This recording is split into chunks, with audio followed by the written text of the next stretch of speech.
घने जंगल में एक दिन सुबह की हल्की धूप के बीच एक शेर, एक हिरण और एक बकरी आमने सामने आ जाते हैं और तीनों में बहस शुरू हो जाती है कि सबसे मजबूत कौन है। शेर गर्व से कहता है कि वह जंगल का राजा है, इसलिए सबसे ताकतवर वही है। हिरण जवाब देता है कि असली ताकत उसकी तेज रफ्तार में है, जबकि बकरी कहती है कि असली मजबूती दिमाग और हिम्मत में होती है।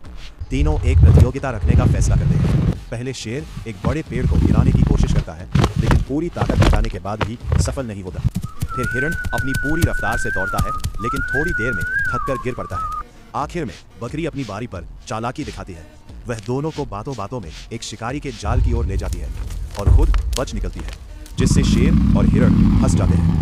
तब बकरी मुस्कुराकर बताती है कि असली ताकत सिर्फ शरीर या रफ्तार में नहीं, बल्कि सही समय पर सही फैसला लेने की समझ में होती है।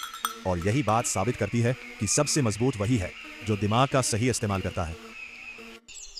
घने जंगल में एक दिन सुबह की हल्की धूप के बीच एक शेर, एक हिरण और एक बकरी आमने सामने आ जाते हैं और तीनों में बहस शुरू हो जाती है कि सबसे मजबूत कौन है। शेर गर्व से कहता है कि वह जंगल का राजा है, इसलिए सबसे ताकतवर वही है। हिरण जवाब देता है कि असली ताकत उसकी तेज रफ्तार में है, जबकि बकरी कहती है कि असली मजबूती दिमाग और हिम्मत में होती है।